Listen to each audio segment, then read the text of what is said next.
You do know that this is going to elevate your status, remarkably with our millions of listeners. Oh, I mean, it's going to take you right to elitist, honestly. hey, well then, Mm. I don't know if I should be on the show then. Oh, Michael. You, come on. You are worthy of being here. We kicked Oprah off to have you here Oh, today. Mhm. okay, Yeah. that makes me feel better then. The Hollow Bunny.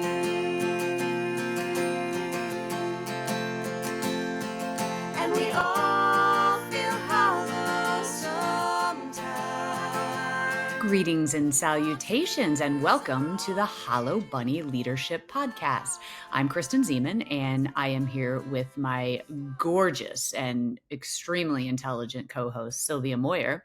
We are both former police chiefs, but the Hollow Bunny Podcast is not just for cops. This podcast is for anyone who has an interest in talking about life and leadership and everything in between, and particularly the lessons that we have learned about both. Sylvia, who is filling our bunny today? Kristen Zeman, we kicked Oprah to the curb because we have a special guest today. I'm going to tell you about this guy. His name is Michael Pooley. He serves as the chief of police in Apache Junction, Arizona. He joined that team in January of 2022. He was selected from a whole pool of candidates to join the team, and he came directly from the Tempe Police Department. That's where Michael Pooley and I got to know each other, and I saw this guy as an amazing, talented, heart centered leader with compassion that is off the charts. And he is strategic, he is tactical, he's operational, he's administrative, he has amazing skills. But what got him to Tempe was he grew up on the reservation, in the Navajo reservation in Arizona. He grew up, he had quite a quite an upbringing with a brother and a sister that also joined policing, by the way. And his parents, he went to Arizona State University. He got a earned, I shouldn't say got, he earned a Bachelor of Science degree from ASU.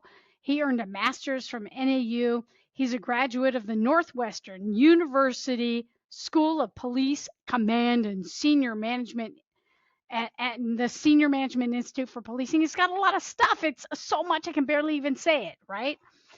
Michael Pooley is this unique mix of tactical, compassionate, human being who has high values. He's high in cred. He speaks English. He speaks Spanish.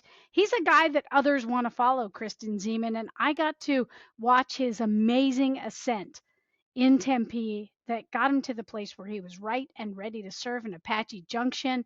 And I'm going to tell you a little fact that we're going to explore. He recently climbed Mount Kilimanjaro. So, ladies and gentlemen, don't even hold your applause wherever you're listening. Bring it on. Michael Pooley, welcome. Well, thank you. Thank Yes. you. I'm glad you did that introduction and not me. Not sure if it did anything. Wow, that was so amazing. You should have a walk-up song, Michael Pooley. You're that Oh good. my gosh. Uh, Wow.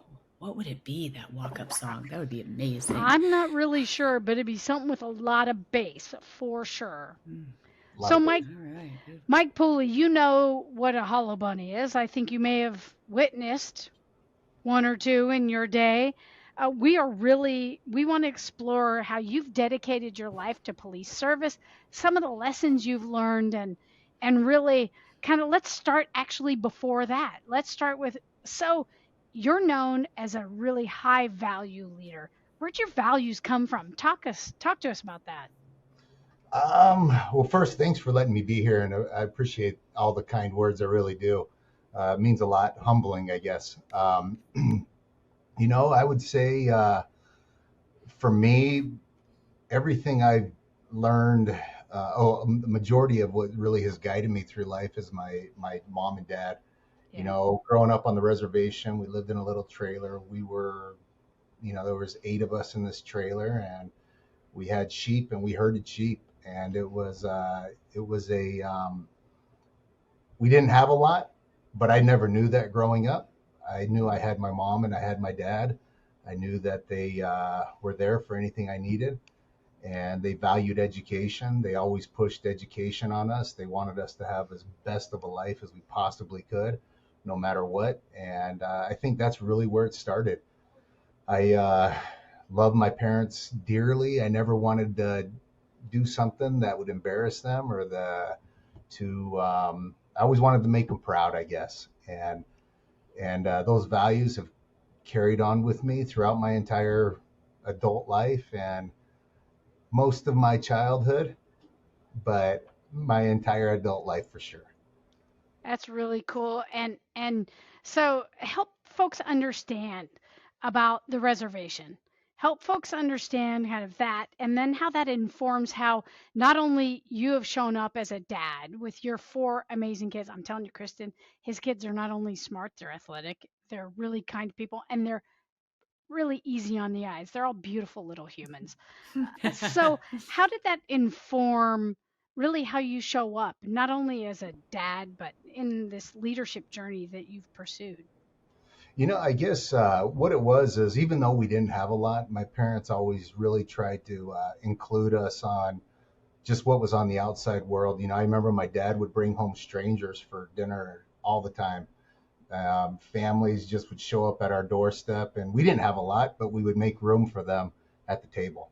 We would hear their stories. We would, eat mutton or sheep with them. We would, hear what they're saying, and then my dad would give them whatever little money he had at the end of the night and send them on their way.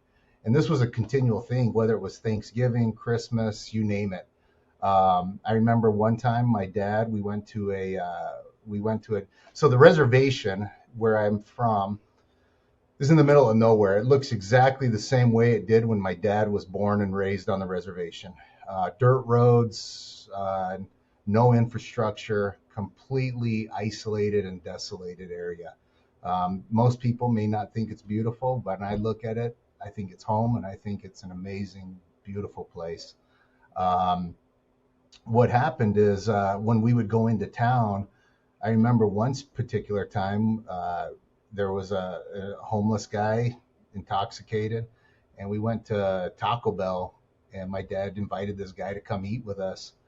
And so we went in there, we sat, we ate lunch or whatever it was. And of course, as a young kid, I just had nothing to say. And I was just sitting there watching and watched my dad interact. And come to find out, it was one of his uncles, and which is a relative of mine. And he says, son, you never know who you're talking to, and you never know who they were in their story, and treat everybody with respect. And I've always remembered that. And I've really tried to carry that with me that, a lot of times we end up really down on our luck or our lives turn upside down. And especially as police officers, those are the times that we get involved and we don't know their story. We don't know their history. We don't know much about them except for the moment in time, the point in time. And that's where, for me, I try to remember those lessons learned. Chief, man, there's so much to unpack in all of that, especially as it paints the picture of foundationally of where you've come from.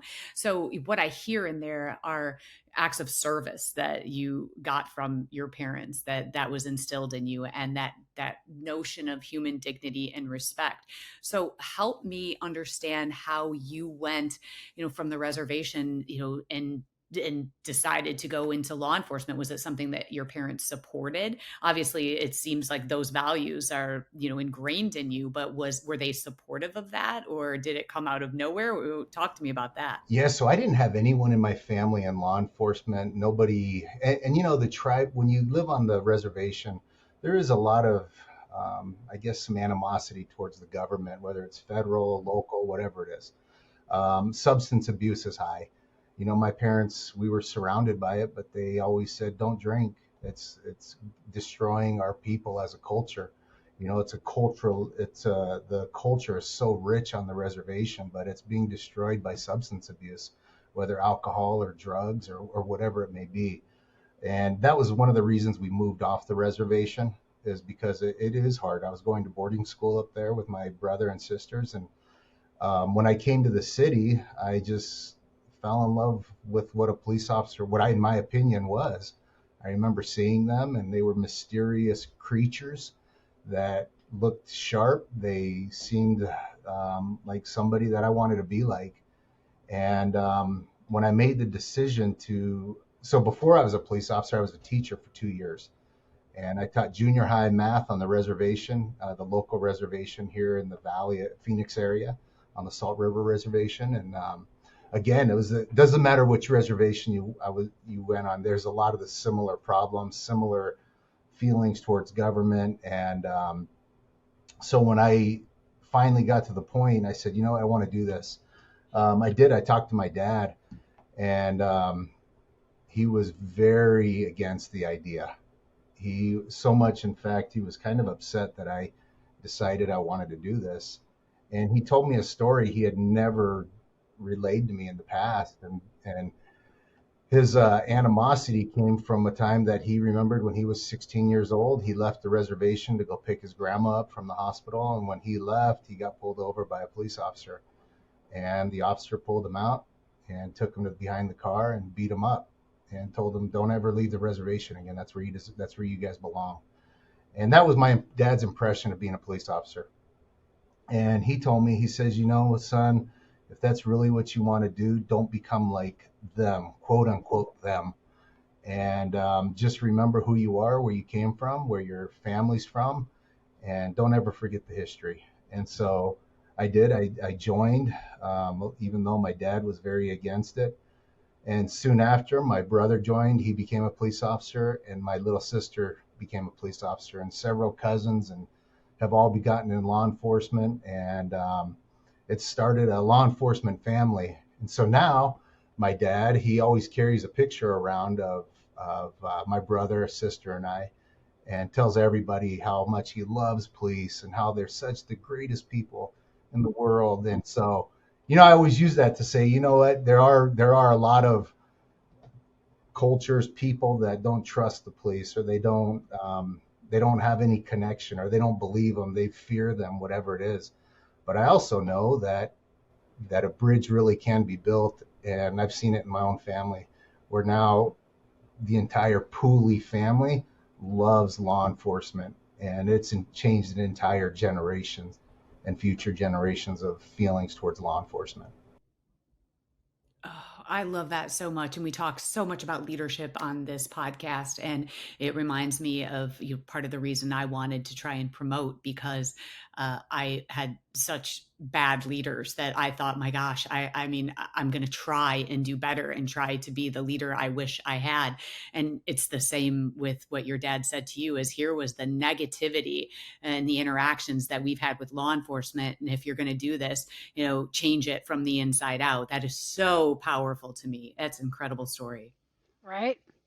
Yeah, and so it really resonates. Michael, you were in Tempe, and I think we've talked about the hollow bunny, right? We get hollow bunnies.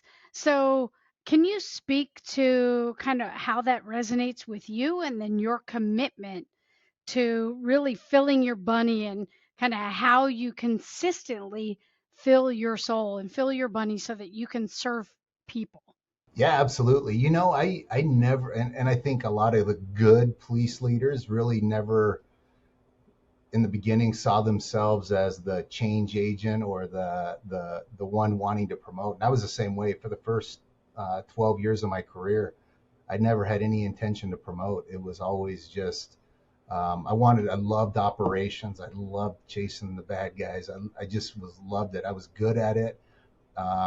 And it finally came to that point, kind of like you, Kristen, where I said, you know what, I want to be a part of this leadership group. I saw people promoting that were hollow, which lack of experience, lack of compassion, lack of competency, and just they may have one thing, whatever that may be, and they rely on that one thing.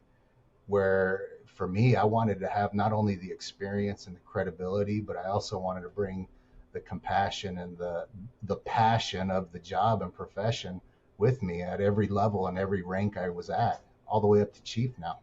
You've seen people demonstrate where they are kind of void of the things that you talked about. You also, I remember a conversation where I think a lot of people saw in you where you are now.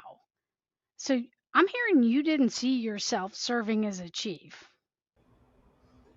Yeah, I always thought the chief was a position that just was unattainable for a guy like me. And I didn't understand the real concept of what it was to be the chief. It took other good police chiefs, one like you, that helped me to see what impact a chief can have on an organization, whether great and even vice versa, completely horrible to destroy an organization. And that's where I've really have focused on, is trying to be the good, the great. Mm. Two things that you said there that I just have to pull that thread. One was, I never thought or saw myself doing that. And there are so many people in, not just in our profession, but those who have that self-talk inside their own heads that say, no, why me? I have to check all these boxes, or, I don't have what it takes. And it's that little voice inside your head that stifles movement, and it truly, that little voice is so powerful because it knows your strengths, it knows your weaknesses, and and it knows all of your vulnerabilities. And that voice can sometimes overpower us to make us frozen, instead of moving forward. And so that voice has to be overcome with, wait a minute, why not me? And it sounds like that's what happened to you. And the second thing in there is, sometimes when we can't overcome that voice ourselves, there is someone that taps us on the shoulder and says, hey, come with me, you would be remarkable for this position. And that, I think, is the most tremendous gift you can give another person. And it's also up to each of us as individuals to heed that advice from people who see that, in when we don't see it in ourselves. I completely agree, because I never saw it in myself until it was pointed out by leaders that I respected. And it was leaders that I've had, and people that I would consider mentors that I looked up to. And they may not have known I was always watching them. I was watching when they were alone or when they were with a group of people. I tried to, the, the, the good ones, the great ones, are the ones that I tried to emulate in my own way, in my own fashion. And when those leaders, or those, for me, the people I admire, they talk to me and take the time and point out the strengths I have, yeah, I'll tell you, that is one of the biggest pushes and drives for me to want to do it. What do you think about this? I just heard something. I tout, authenticity, be yourself. And someone challenged me the other day and said, what's so difficult about that is, it's beautiful. It's trite though, but it might be difficult when you don't even know who you are. How do you know how to be yourself when you haven't figured out who you are yet?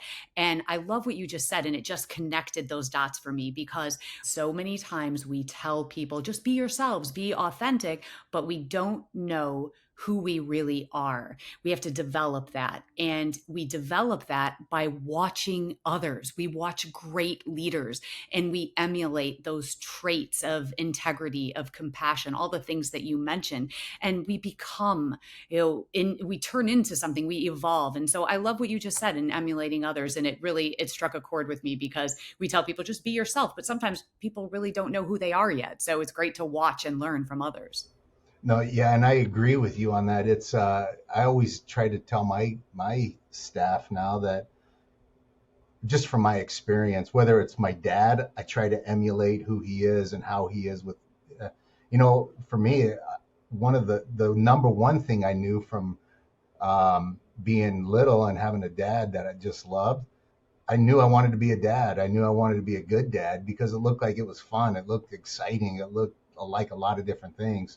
So it's when I have a good, whether it's a good sergeant, a good lieutenant, a good, a leader, a good chief, or anything, you take those qualities. And I agree. Sometimes you don't know that really is who you are until it's pointed out. Yeah, Michael, it's interesting because we've often talked about how do you examine and evaluate the competencies of people. And I remember saying, in your amazing rise in an organization, we can teach somebody the budget. We can teach them how to run a project or write a contract. You can never teach someone to love his people, love his people, love the act of leading people. You can't teach that, but you can teach some of the other stuff. Does that resonate with you?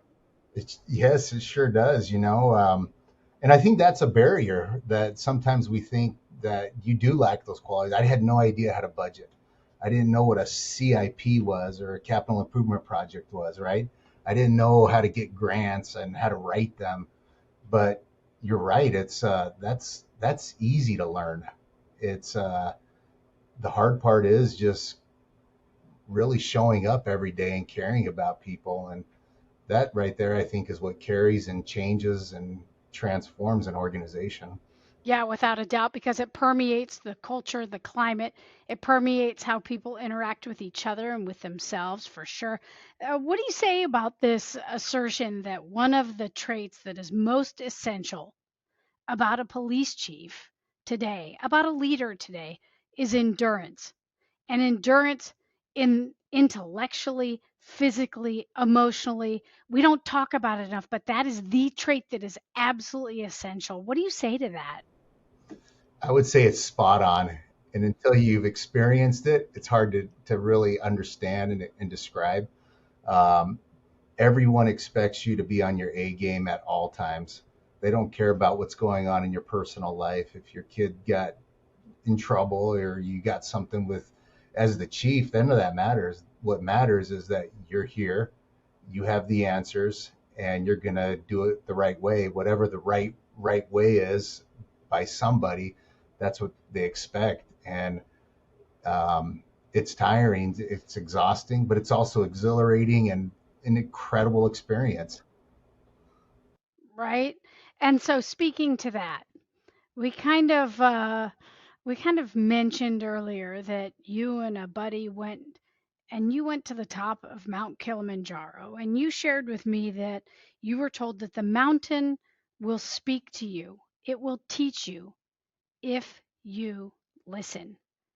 Talk to us about your planning and then rolling that out and then being on that mountain, being among the people, being with, well, in that space, ascending, descending.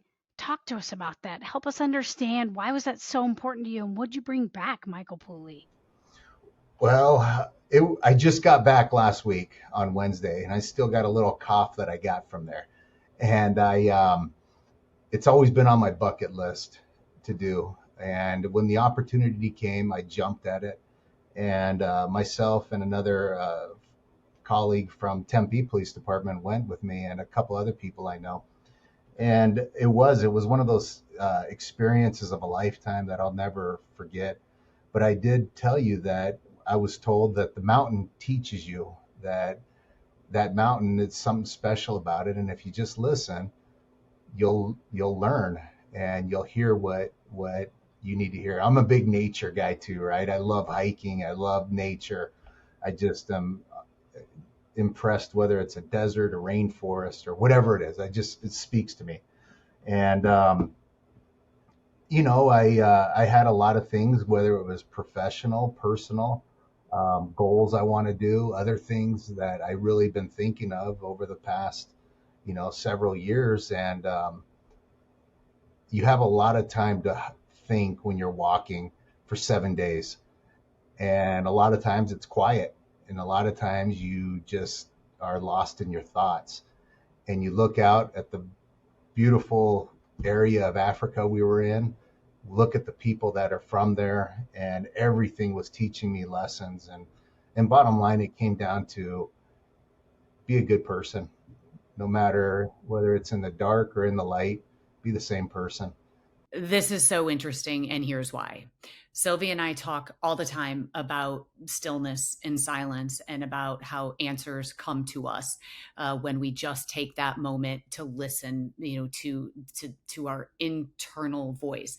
And it sounds to me as though the mountain speaks, but honestly, it's actually you who is speaking. And the mountain just gives you that environment, that atmosphere, so you can listen to your own inner voice. That's precisely what it sounds like. Yeah, that is exactly what it is, and it just provides you. And up there, you're completely cut off from the world, right? There's no cell phones, there's no internet, no computers, there's nothing there. We were cut off, and it was just me and other people that were, whether huffing and puffing or hungry, cold, you name it, and you feel all these things, and you bond with other people that are complete strangers with you, and it is your thoughts and everything, good and bad. Chief, I heard that Mike, Mark Twain was known to have said that international travel is the enemy of bigotry. It sounds like you went to this continent. You were with nature, you were with yourself, you were active, interacting with local folks, interacting with a whole bunch of people. You've had a lot of international travel in your life. You are a fluent Spanish speaker. You have served in places that are incredible. How has international travel really widened your perspective, inserted humanity, given you some groundedness? I think there's a couple things I guess I'll speak on, but one of them is you don't realize how big the world is until you get out of your comfort zone.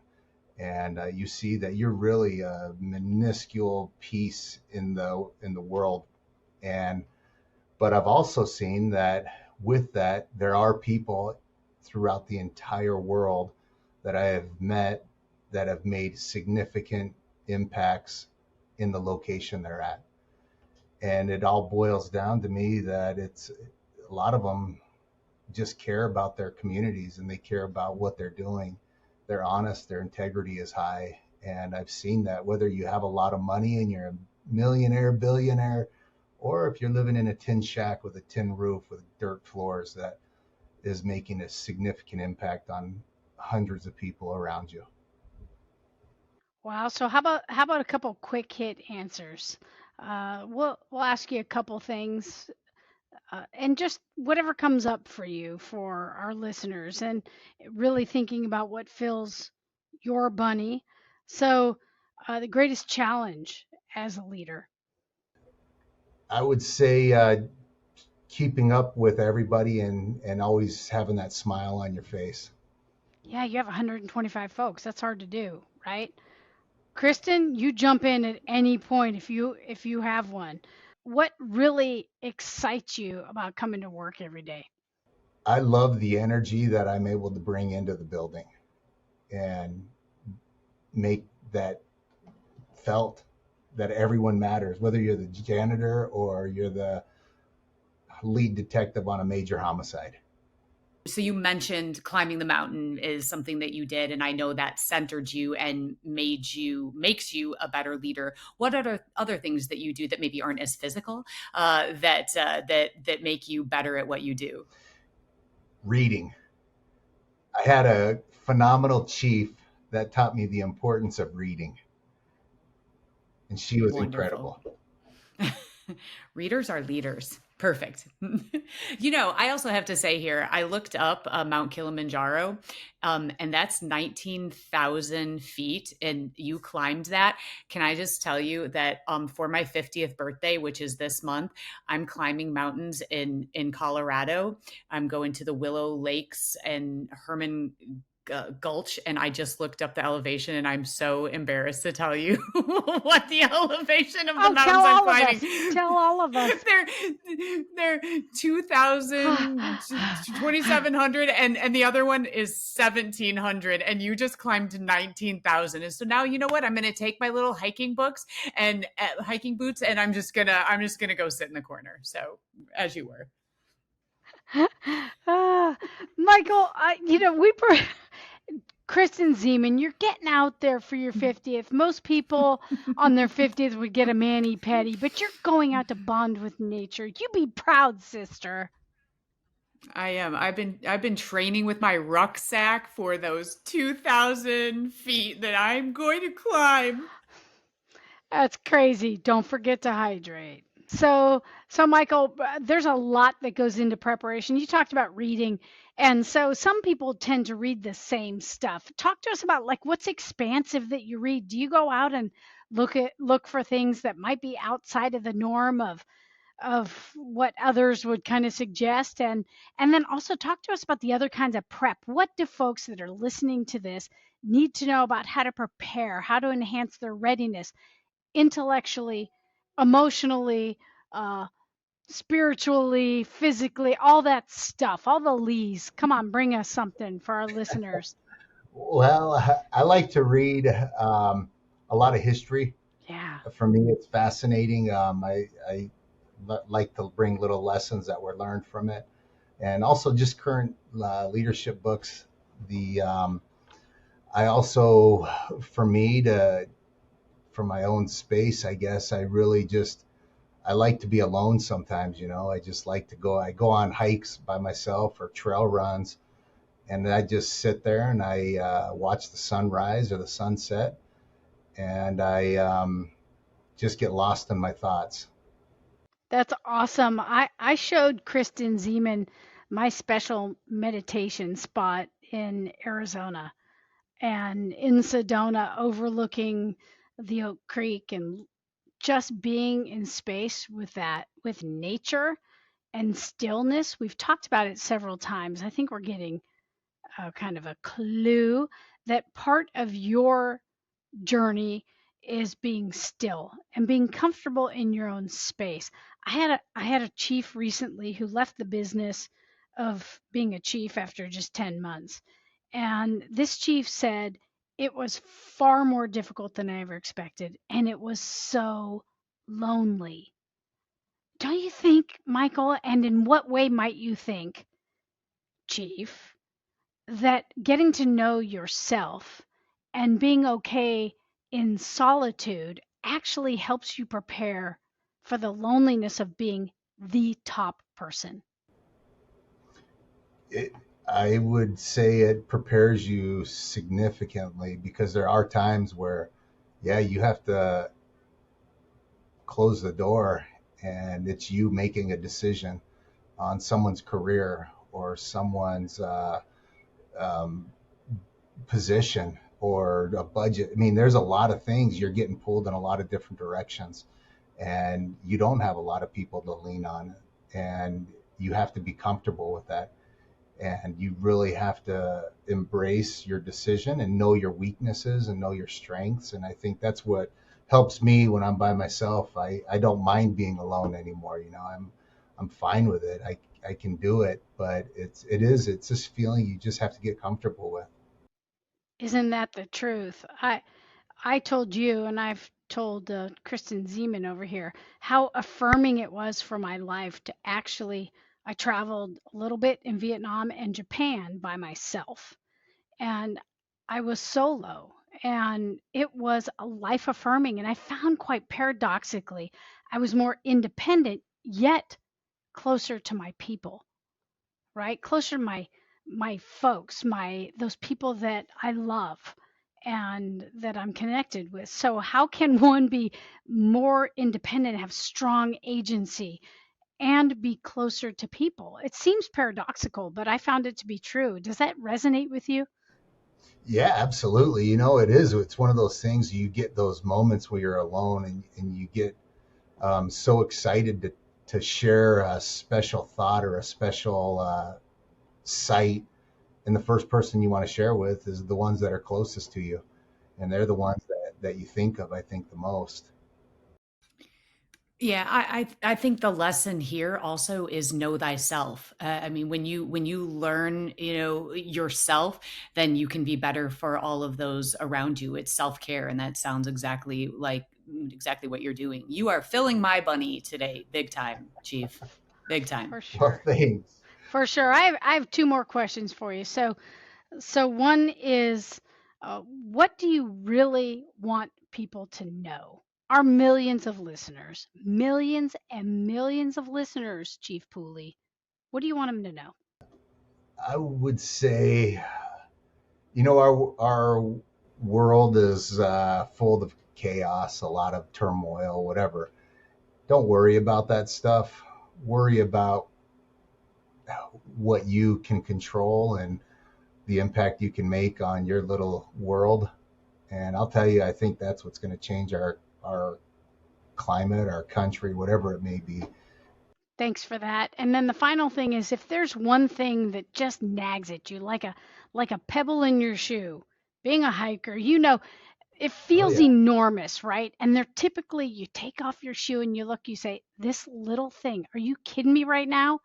But it's like a pebble in your shoe. Is there something that's like a pebble in your shoe? Yeah, I would say my pebble in my shoe. I got a few of them actually, but one of them that I think of is I got to let the past go, and I can't change the past, whether it was in my profession or personal life, and I have to learn from it and not let it weigh me down. Wow. Kristen, any concluding remarks before we just mouth agape in awe of you as a human being, Michael Pooley, this textured, experienced man who is really leading people in an extraordinary way. Anything from you, Kristen Zeman? Yeah. So, let's just pull out some of the things. As we know, the metaphor here is that, we don't want to be hollow bunnies. And so when we can fill substance, by learning from one another. But what I have taken away from you today, Chief, is number one, the foundation of service. And the idea of human dignity and respect, and how your family has taught you that, and it has made you into the leader that you are today. And loving your people more than you love your position. That's a big one to fill our bunnies. Yeah, that's a big one. And finally, just taking those moments to, make yourself better, and to, be quiet for a little while, and even sitting in that discomfort, and that the answers come to you. So that is what filled my bunny today. And I just want to thank you so much, Chief, for joining us on the Hollow Bunny podcast. Thank you. It was an absolute pleasure. Thank you, Chief Michael Pooley of Apache Junction, Arizona. It has been a delight that I'm sure our listeners are going to replay over and over. You're an extraordinary man, and the gift of your time has been remarkable for us. Thank you. Thank you as well. And thank you, everyone, for tuning in. We love all of our bunnies. This podcast is produced by Ted Madden, and the song you are about to hear is written and performed exclusively for our podcast by my handsome and talented son, Jake Zeman. If you like the podcast, please subscribe, like, review, and tell everyone you know about it. If you don't, just move along. There is nothing more to see here. And bunnies, keep filling yourselves with substance, and please keep adding substance to others. Bye, everybody. Bye, everybody.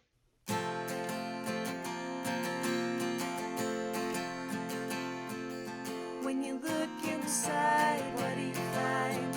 Are you content to fall behind? When you lose your way and you falter, why have courage and get ready to fight the hollow bunny?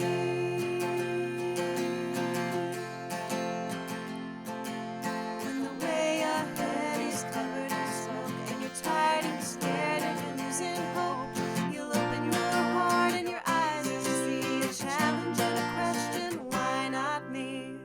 To fight the hollow bunny.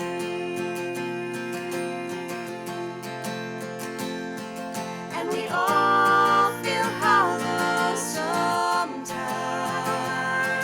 but the monsters are only in your mind.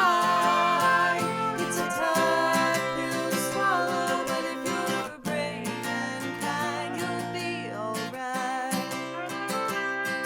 If you fight the hollow bunny.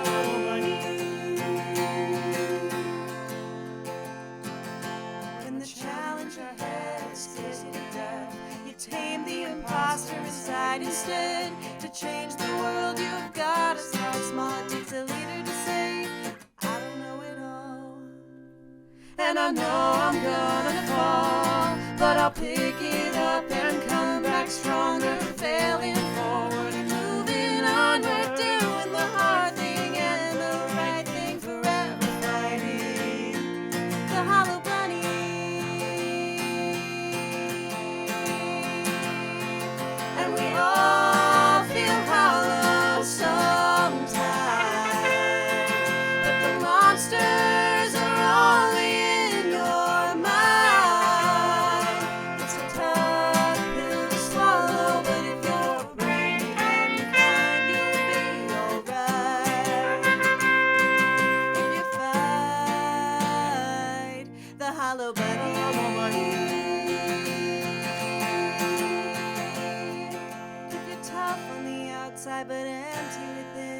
Some